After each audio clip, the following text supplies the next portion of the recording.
ভাই খুব ভালো অভিনয় করে। আপনার আগামী ছবিতে আমার পরিবর্তে তাকে একটা সুযোগ দিয়ে দেখুন না। আমার দৃঢ় বিশ্বাস সে ছবি দর্শক লুফে নেবে। সে তো বুঝলাম, लेकिन बात হলো কি একদম নয়া শিল্পী আছে, পহচান যদি গড়বড় করিয়ে ফেলে। না, কোনো গন্ডগোল হবে না হরিশজি, আপনি একবার সুযোগ দিয়ে তো দেখুন। আমার ভাই আপনার সম্মান রাখবেই রাখবে। ঠিক আছে ঠিক আছে, কালো রুপিয়া সাদা করতে যখন আমি এই লাইনে আসলাম তখন তোমারা মতন বিগ বসের কথা তো আমাকে জরুর মানতে হবে। लेकिन बात হলো কি তোমাকে তো আমি আগেই বলেছি এই যুগটা হলো গিভ এন্ড টেকের যুগ, কুছ দাও আর কুছ নাও। আমি তোমার ভাইকে হিরো হবার চান্স করিয়ে দেবে আর তার বদলে তুমি আমাকে দেবে একটা সুন্দরীকে। ওটা আমি তোমাকে আগেই বলিয়েছিলাম, কি মনে আছে সে কথা? হ্যাঁ মনে আছে হরিশজি, মনে আছে। আজ ওই ব্লু স্টার হোটেলে 14 নম্বর রুমে সেই ছুকরিটাকে আনার কথা ছিল, কি আনিয়েছো?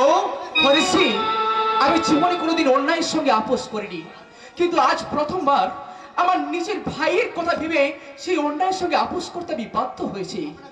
আপনাকে খুশি করার জন্য আজ আমাকে অনেকটা নিচে নামতে হয়েছে। কি করেছো তুমি? আপনার জন্য মেয়ে খোঁজার জন্য আমাকে পৌঁছাতে হয়েছে না দালালের কাছে।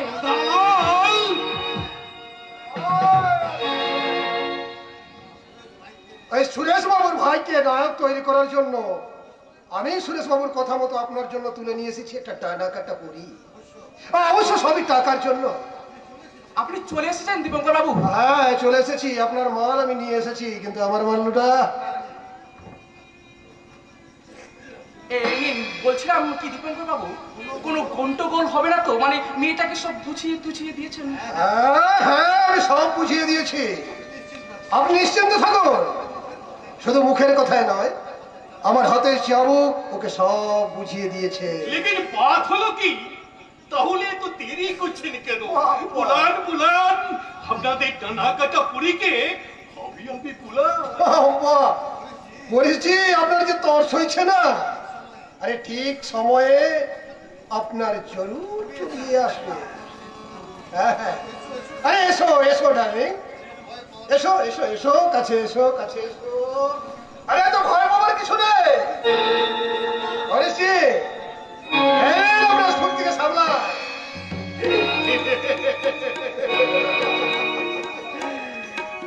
হ্যাঁ শুনুন হরেছি সুরেশ বাবু, সুরেশ বাবু আমার কাজ শেষ, তাই আমি এখন চলি। তবে যাওয়ার আগে একটা কথা বলে দিয়ে যাই হরেছি, বেশি কষ্ট দেবেন না, অবলা ছাত্র। আমি আবার ওই মেয়ে মানুষের কষ্ট সহ্য করতে পারি না। চলি, গুড বাই। সুরেশ, হ্যাঁ लेकिन बात হলো কি তুমি কি এখানে দাঁড়িয়েই থাকবে? না না, আমিও যাচ্ছি হরিশজি, কিন্তু বলছিলাম হরিশজি, আজ রাত ঠিক 10টার সময় আমার ভাইয়ের এখানে আসার কথা ছিল। তো বেশ, তো রাত 2টার সময় তোমার ভাইকে এখানে নিয়ে এসো, আমি নিজে ওকে ডেট জানিয়ে দিবে। হ্যাঁ হরিশজি, অজস্র ধন্যবাদ হরিশজি, অজস্র ধন্যবাদ। সবাই চলে গেছে সুন্দরী, এখন এখানে তুমি আর আমি ছাড়া আর কই না আছে। চলে মে লাগ যাও সুন্দরী। আমার এত বড় সর্বনাশ আপনি করবেন না, নারী তো অপমান, আপনি কিছুতেই করবেন না, এত বড় সর্বনাশ আপনি করবেন না। না বলবে না, ওই না বাত পছন্দ না আছে। আপনার হাতে পিস্তল?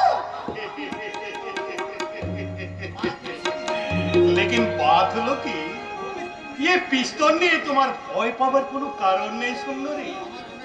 আমার অনেক রুপিয়া আছে, তো দুশ্মন ফ্রি আছে, সেই সব দুশ্মনদের সায়স্তা করতে আমাকে লোডেড পিস্তল রাখতে হয়। তো তুমি তো আমার দুশ্মন না আছে, মেরি পাস आओ সুন্দরী। মন চাইছে না, কিন্তু আমাকে অভিনয় করতে হবে, আর সে অভিনয় করে ওই পিস্তলটা আমার চাই। আচ্ছা আমাকে আপনার খুব ভালো লেগেছে তাই না? ভালো লাগিয়েছে কি বলছো সুন্দরী? তোমারা নিয়ে তো আমি একদম দিওয়ানা বানিয়ে গেছি। দিওয়ানা। তাহলে আমি তোমার কাছে একটা জিনিস চাই, তুমি আমাকে দেবে হরিশজি? হ্যাঁ জরুর দেবে, জরুর দেবে। বেশ সুন্দরী, তুমি খালি বলো তোমার কি চাই? সোনা, হীরা, টাকা? আরে বলো বলো। না না না, ওসব আমি কিচ্ছু চাই না হরিশজি, ওই পিস্তলটা চাই। পিস্তল? হ্যাঁ, তুমি আমাকে দেবে হরিশজি? লেকিন বাত হলো কি, এই পিস্তল নিয়ে তুমি কি করবে সুন্দরী? একটা জন্তু শিকার করবো। ঠিক আছে ঠিক আছে, তোমার যখন পিস্তল নেওয়ার শখ হয়েছে তখন তুমি জরুর পিস্তল পাবে।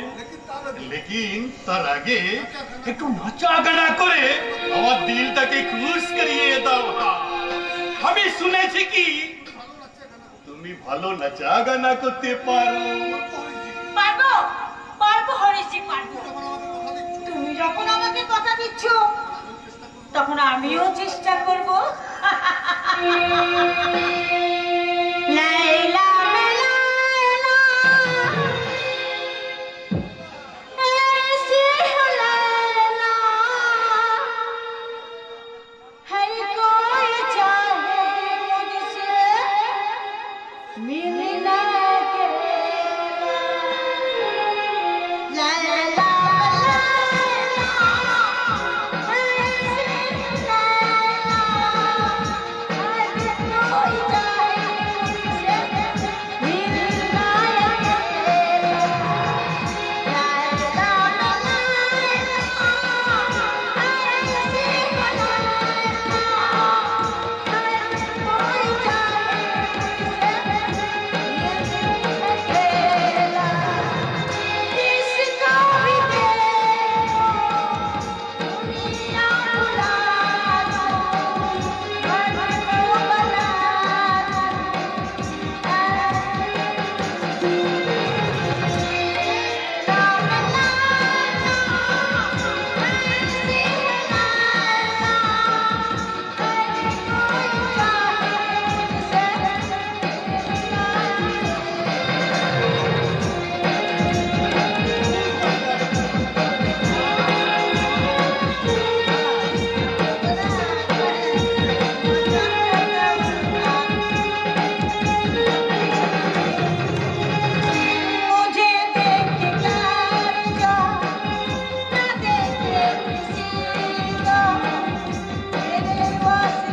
मिलना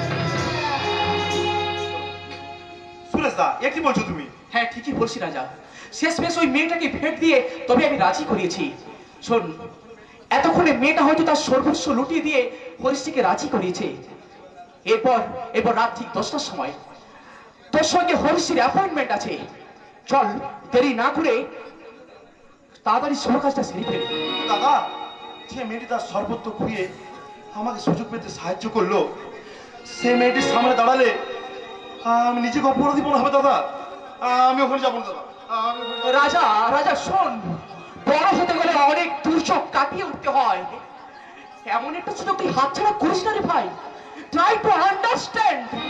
কিন্তু দাদা, যখনই ভাববো ও একটা মেয়ের দয়াতে এরকম একটা সুযোগ পেয়েছি, তখন আমার মনটা বিষাদে ভরে যাবে দাদা। ছেলে মানুষই করিস না রাজা, ছেলে মানুষই করিস না। আচ্ছা আচ্ছা ঠিক আছে, শোন, আমি বলছি আমরা পরে মেয়েটার কাছে ক্ষমা চেয়ে নেবো। প্রথমে মেয়েটা পেটের জ্বালা এইসব কাজ করতে বাধ্য হয়েছে, আমরা ওকে নতুন করে বাঁচার সুযোগ দেব। কি এবার তুই খুশি তো? ঠিক আছে দাদা।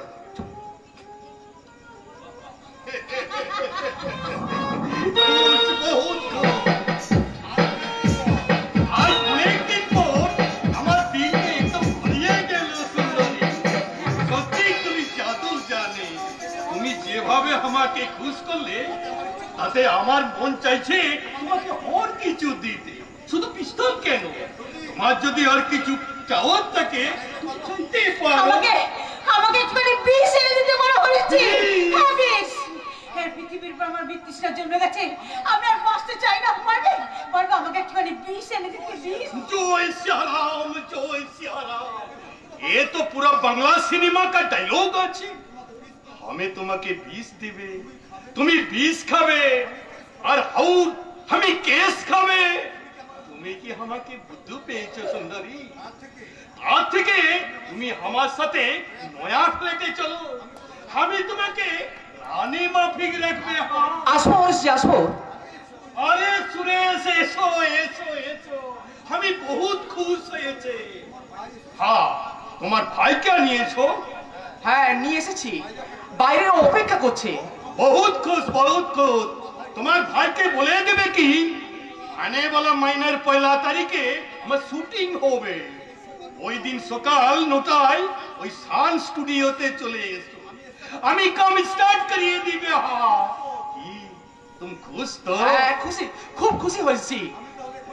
আমি তাহলে এখন যাই সুরেশ, বহুত জরুরি কাম পড়িয়ে আছে। আসি আসি সুন্দরী।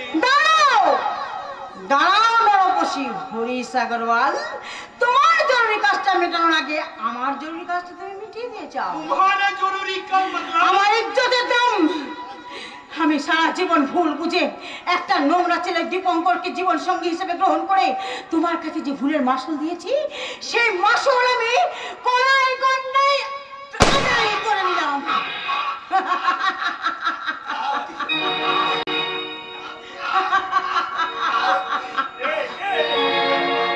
চিৎকার করছে কে? কিসের এত গুলির আওয়াজ? এক ইজ্জতহারা নারীর গভীর দীর্ঘশ্বাস থেকে।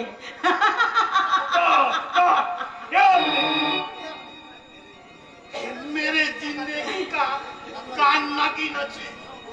ओ हमारा दिल ख्वाम निकालो और जान पर बात करिए। जय सियाराम। हरीश जी না না, এভাবে তোমাকে তোমার জন্য শিল্পপতি বীরেশ্বর মুখার্জির সোনার সংসার আজ শ্মশান হয়ে গেছে। শয়তান দীপঙ্করের হাতে হাত মিলিয়ে তুমি তার সব কারখানা লরি সার কারখানার পাচার করেছো। এমনি কস তোমার প্রাপ্য শাস্তি তোমাকে দিতেই হবে। তার আগে বীরেশ্বর মুখার্জির মেয়ের প্রাপ্য শাস্তিটুকু আপনি দিয়ে যান স্যার। মেয়ে? তুমি বীরেশ্বর মুখার্জির মেয়ে? হ্যাঁ হ্যাঁ স্যার, আমিও ঠিক আগে জানতে পারিনি ওর সত্যকারের পরিচয়টা কি। শুধুমাত্র দীপঙ্কর বাবুর শয়তানির জন্য। শয়তান শয়তান, ওই দীপঙ্কর মতো শয়তানরা এই দেশটাই ভরে গেছে। সুজলা সফল ভারতবর্ষ টাকায় ওদের জন্য জীবন্ত নরক হয়ে গেছে। ওই দীপঙ্কর বাবুই হরিসাগরের ভাবে শাস্তি আগে মিটিয়ে দিতে হবে। তারপর তোমার হাতে হ্যান্ডকাপ পরে আমি থানায় নিয়ে যাব। Jolly, good bye. তারবাবু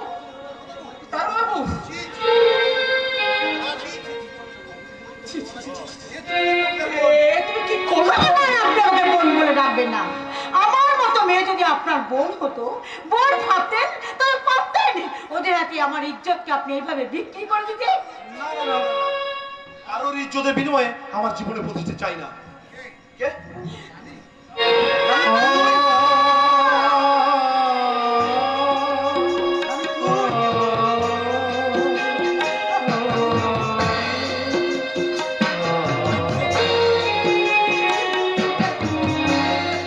রানী, তুই এখানে? রানী,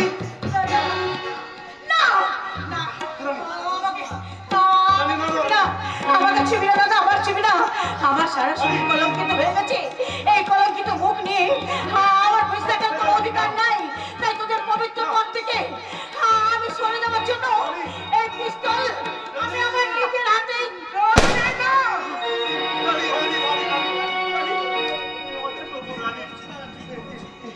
কি করলি বোন তুই? কি করলি বোন? কি করেছি দাদা, কি করেছি দাদা? আমি যে নষ্ট হয়ে গেছি দাদা। আমার এই শরীর নিয়ে আমি তো বাবার কাছে দাঁড়াতে পারবো না দাদা। সারা জীবন আমাকে দিয়ে দীপঙ্কর অনেক নোংরা কাজ করিয়েছে। তাই ছোট বোন হিসেবে তোর কাছে আমার একটা অনুরোধ দাদা, শেষ অনুরোধ, তুই দীপঙ্করের চক্রান্ত থেকে বাবাকে উদ্ধার কর। যদি পারিস তাহলে আমার বাবার পাশে থাকিস, বাবাকে একটু দেখিস। বাবার যে এখন ভীষণ বিপদ দাদা। তুই বাবার কাছে ফিরে যা, তুই বাবার কাছে ফিরে যা দাদা। বাবার কাছে রানী কথা বল। জানিস আমি আমার মাকে ফিরে পেয়েছি রানী। জানিস রানী, আমার মাকে খবর দিয়ে এসেছি, তোর বৌদিকে কথা দিয়ে এসেছি। তোর বউ হসপিটালে গিয়ে তোকে সুস্থ করে তোর কাছে নিয়ে যাবো রানী। রানী কথা বললো রানী। রানী কথা বলছিস না কেন? রানী কথা বল না। ও আর কথা বলবে না রাজা, ও মারা গেছে। না হতে পারে না। ওরে আমার আদরের সোনা বোন, আমার ছোট্ট বোন, তুই কি করলি রানী? কথা বল রানী, তুই কথা বল রানী, কথা তোকে বলতেই হবে রানী, কথা বল রানী।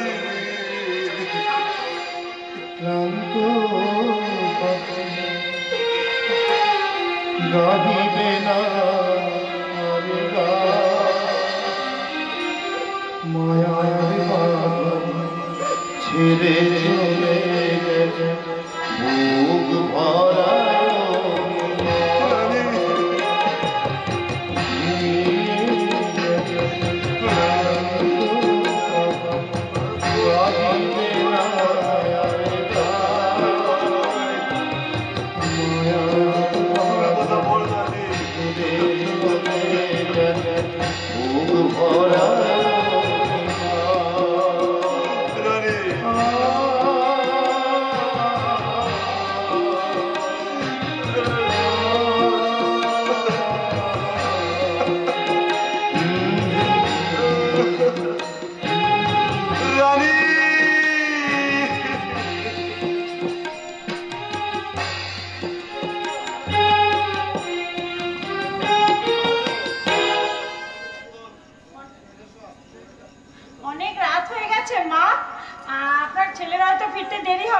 চলুন মা, আপনি খেয়ে নেবেন। চলুন। তা কি হয় মা?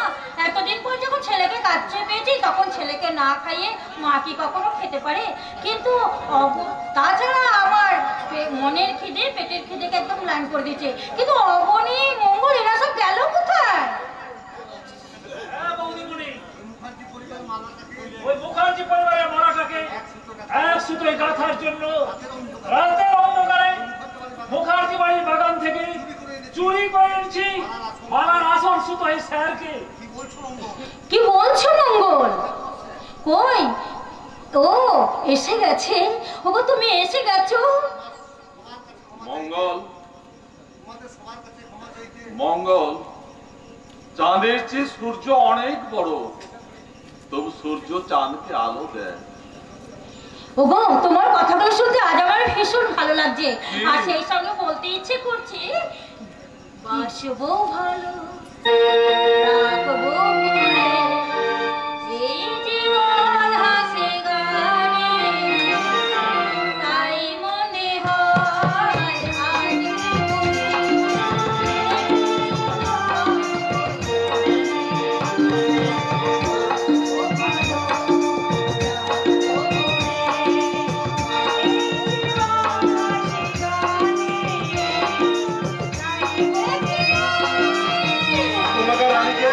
তোমাকে রানীকে আনতে যাবে না কাকা? রাজা, আমি নিয়ে এসেছি রানীকে। কাকে নিয়ে এসেছিস? আমার রানী ওইভাবে শুয়ে আছে কেন? কি হয়েছে রানীর? এই রানীমা, কথা বল। এই রাজা, আমার রানী কথা বলছে না কেন? তুমি রানীর কিছু হয়েছে? কথা রাজা, তুই যাওয়ার সময় বলে গেলি মা তোমার জন্য আমি ভালো খবর আছে। এই বুঝি তোর ভালো খবর? ওই ও রাজা, তুই আজকে বলে গেলি রাজা, আমি রানী কি খবর আছে? রানী মারা গেছে।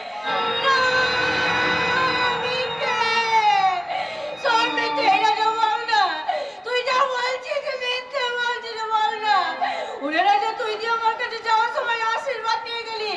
এই বুঝি তোর আশীর্বাদ। আমি যদি জানতাম আমার রানী আর ফিরে আসবে না, তাহলে আমি কি তোকে আশীর্বাদ দিতাম না রাজা? সাবধান না, আপনি এইভাবে ভেঙে পড়বেন না মা, আপনি সাবধান। রানীর ওই ঠান্ডা দেহটা এই বীরস্বর মুখার্জির রক্তটাকে গরম করে দিয়েছে। ওই দীপঙ্করের তৈরি করা রণক্ষেত্রে আমি বুঝিয়ে নেব।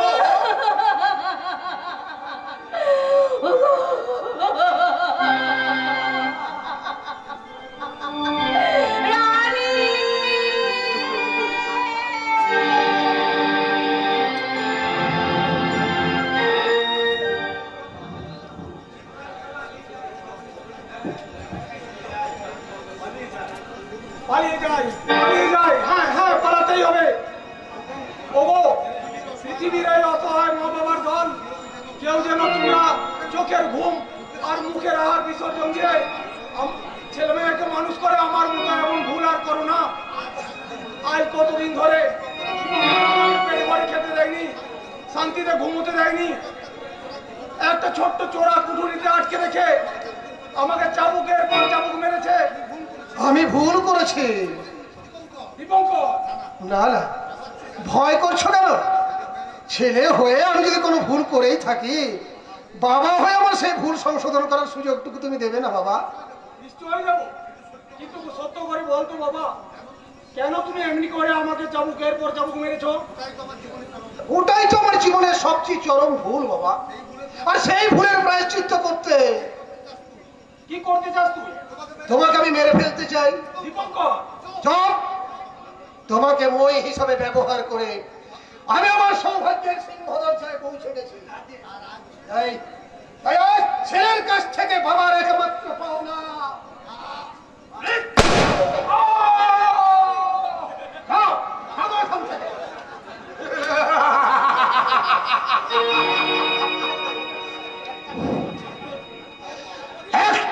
একটা করে আমার সমস্ত পথের কাঁটাগুলোকে আমি সরিয়ে দিয়েছি, রাজাকে হটিয়েছি, বীরেশ্বর মুখার্জিকে কুপকাত করে দিয়েছি, অরিন্দম চ্যাটার্জির জীবন দীপ আমি নিভিয়ে দিলাম।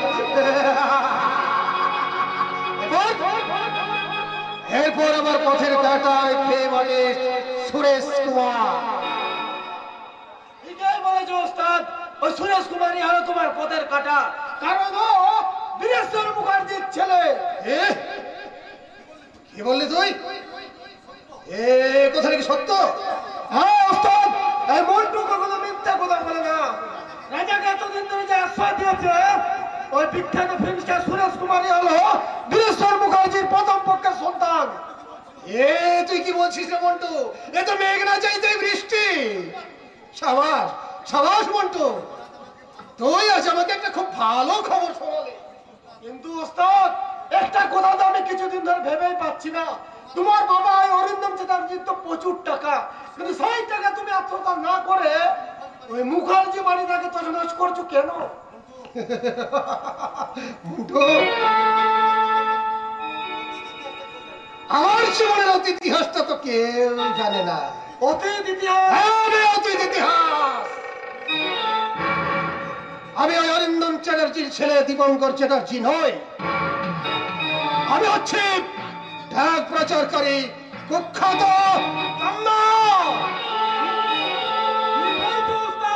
কি বলছি না? ঠিকই বলছি। আমার আসল নাম চন্দন মিশ্র। ওই অরিন্দম চ্যাটার্জির ছেলে ও দীপঙ্কর চ্যাটার্জি পড়াশোনা করতো দিল্লিতে, আর আমি তখন ডাক পাচারকারী দলের সঙ্গে জড়িয়ে পড়েছিলাম। তাহলে তোমার বাবা বাবা আমার জন্মের পূর্বে মারা যায়।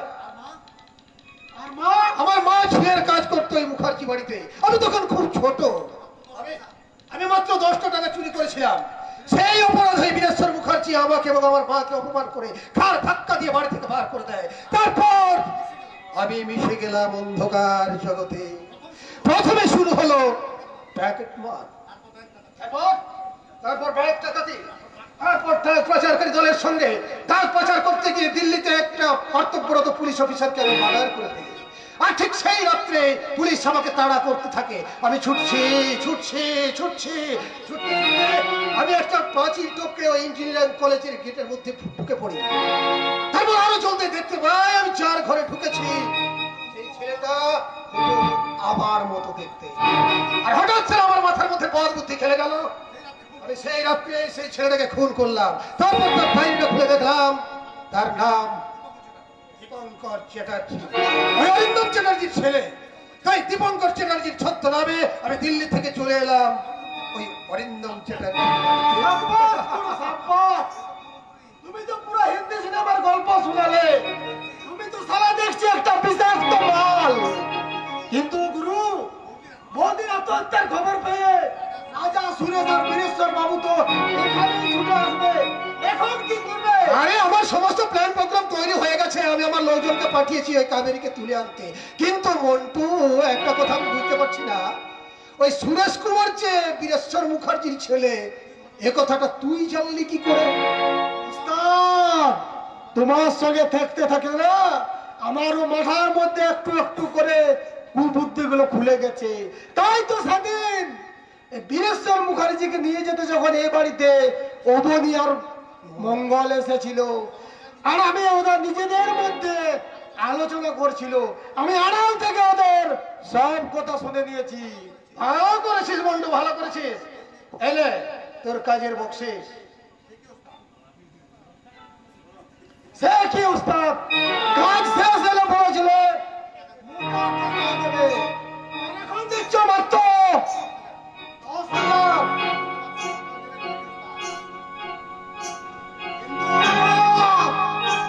আমি তোমার সব কথা জেনে ফেলেছি। 50% না দিলে এই মন্টু কিন্তু পুলিশের কাছে।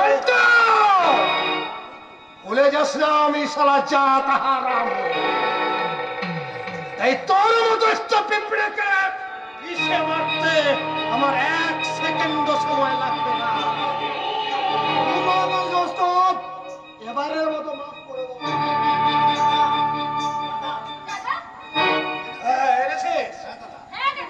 আমি গোডাউনের সামনে ছিলাম, শালিক কিছুতে আসতে চায় না, তাই পিস্তল ধরে নিয়ে এসেছি। বেশ করেছিস, বেশ করেছিস।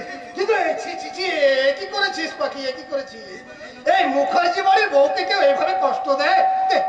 ওর বাঁধনটা খুলে দে, মুখের বাঁধনটা খুলে দে। শঙ্কর বাবু, আপনার দুটি পায়ে পড়ি, আপনি আমার চরম সর্বনাশ করবেন না। আমার শ্বশুরের সমস্ত সম্পত্তি তো আপনি আত্মসাৎ করেছেন, তাহলে আমাকে কেন এখানে জোর করে আপনি তুলে এনেছেন? দুটো কারণ। 1 নম্বর কারণ, তোমার শ্বশুর মশাই বীরেশ্বর মুখার্জি যে দলিলটা আমাকে দিয়েছিল সেটা জাল। তাই অরিজিনাল দলিলটা আমার চাই, পাই তো ভালো, আর তা না হলে তোমার এই সুন্দর রূপ যৌবন আমি চেটে পুটে খাবো। আপনি আমার এত বড় সর্বনাশ করবেন না। আরে ওই এক ডায়লগ শুনতে শুনতে সারা আমার কানগুলো পচে গেছে। একটু পরেই তো বলবে আপনি আমার দাদার মতো, আপনি আমায় ছেড়ে দিন। আমার এক দোষ, মেয়ে মানুষের শরীর থেকে আমি আবার কাপড় খুলতে পারি না। একটা ছেলে তো তাই লজ্জা করে। পাখি, দাদা, আমি এক্ষুনি শাড়ি খুলে দিচ্ছি। না পাখি না, তুমি একটা মেয়ে হয়ে আর একটা মেয়ে তুমি চরম সর্বনাশ করো না। আমাকে তুমি ছেড়ে দাও। কে আছো বাঁচাও, কে আছো বাঁচাও।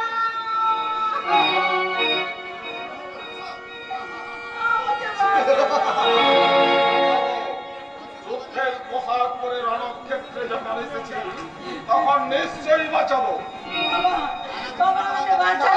নিজেকে বাঁচানোর চেষ্টা করুন অরুণ মুক্ত মুখার্জি। বাবা আপনি আমাকে বাঁচান, বাবা আপনি আমাকে বাঁচান। তোমাকে ছেড়ে দে জানোয়ার, না হলে এই বীরেশ্বর মুখার্জি তোকে কেউ বাঁচাতে পারবে না। তার আগে আপনি নিজেকে বাঁচান। আর কেউ না পারলো এই মন্টু মিস্ত্রি নিশ্চয় পারবে।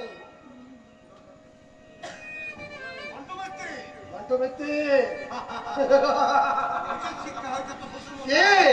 উচিত শিক্ষা হয়েছে তো শ্বশুর মশাই?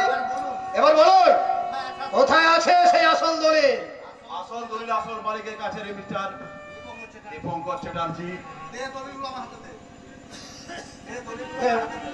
দলিলগুলো আমার হাতে দে। এই নে, তার আগে যে আমার স্ত্রীকে ছেড়ে দে। আগে দলিলটা দে। দেবো, আমার স্ত্রীকে ছেড়ে দে। এই নে, আমি ছেড়ে দিলাম। দলিলটা দে।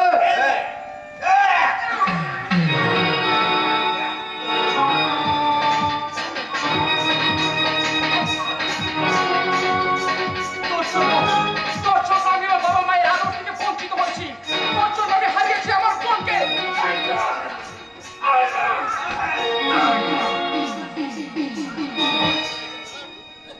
ওরে বাবারে, কি বিপদ! কোথায় গাইবি বুড়ি? আইন তুমি নিজের হাতে তুলে নিও না। Yes. আমি দিল্লিতে পদস্থ অফিসার এবং ছাত্র দীপঙ্করকে খুন করার অপরাধী আর একাধিক অপরাধমূলক কাজ করার অপরাধে আমি ওকে গ্রেফতার করলাম। মিস্টার চন্দন মিশ্র,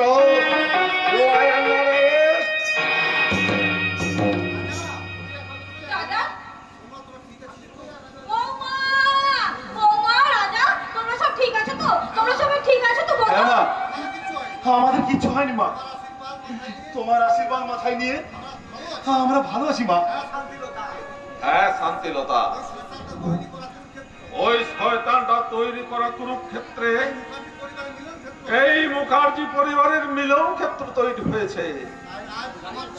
তাই তাই আমার ছেলে বৌমাকে ফিরে পেয়েছি। আমায় আপনি ক্ষমা করুন মেসোমশাই। ওঠ মা ওঠ, তুই এখন ওই শয়তানটার পণ্য, তাই তোকে আমি আমার বড় বৌমা করে আমার বাড়িতে নিয়ে যাব। রাজা, তোকে আমি ছাড়বো না রাজা।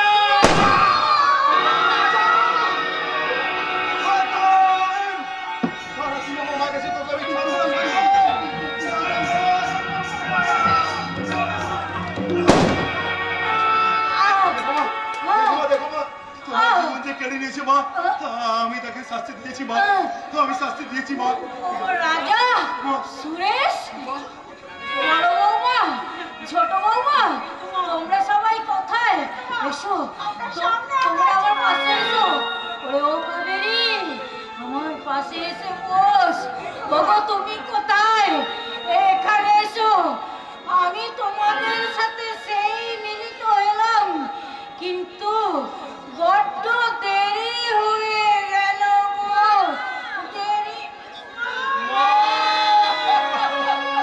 এটাই হলো গোধূলি বেলা শেষ দেখা। ছেলে নাম ট্রেন ছুটেছে মায়ের স্টেশন থাকা অতীতের সাথে বর্তমানে গধূলি বেলা শেষ দেখা, গধূলি বেলা শেষ দেখা। ছেলে নাম ট্রেন ছুটেছে মায়ের স্টেশন থাকা অতীতের সাথে বর্তমানে গধূলি বেলা শেষ দেখা, গধূলি বেলা শেষ দেখা, গধূলি বেলা